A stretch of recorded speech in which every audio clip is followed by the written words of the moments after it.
Turn the map notes layer back on. This layer contains the swath where the tornado traveled and its path of destruction, and some points that you will analyze later. There it is. Measure the length of the swath using the measure tool.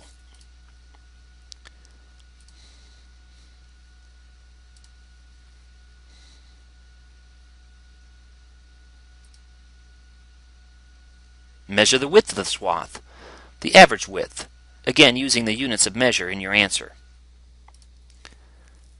Calculate the total area covered by the swath, using the length and the width as a rough estimate of the swath. Be sure to indicate the units in each of the measurements asked for in the lesson.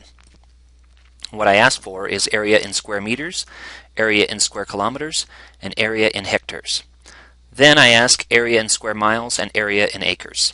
I want the students to really understand units and to indicate those units in the answer. Based on the swath width and area, why do you think that the swath is one reason why tornadoes are so damaging?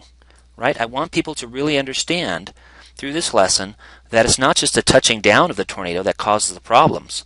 Yes, that does cause problems, but if they move across an area, whether it's rural or urban in this case, then they're much more damaging. How does the length of this tornado compare to the average length of the tornadoes that you analyzed above in your analysis of all the tornadoes in the United States? Again, that's in the other video, in the other part of the lesson. Notice the push pins in the map notes layer. Zoom to the southwesternmost part.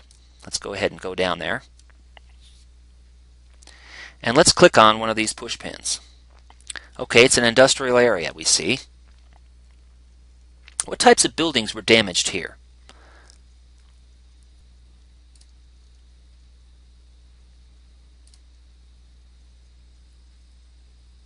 Okay, I can see some damage. How did you determine what types of buildings these are? What percentage of the buildings in the swath area were damaged in this area southwest of the interstate highway? Move to the point named Interstate Highway on your map. Right there. Was the interstate highway noticeably damaged during the tornado? What are the problems caused by highway damage from a storm, both during the storm and after the storm? Let's take a look.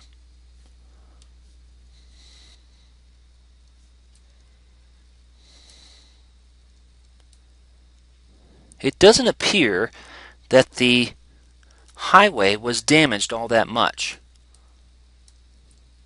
Around it sure was, though.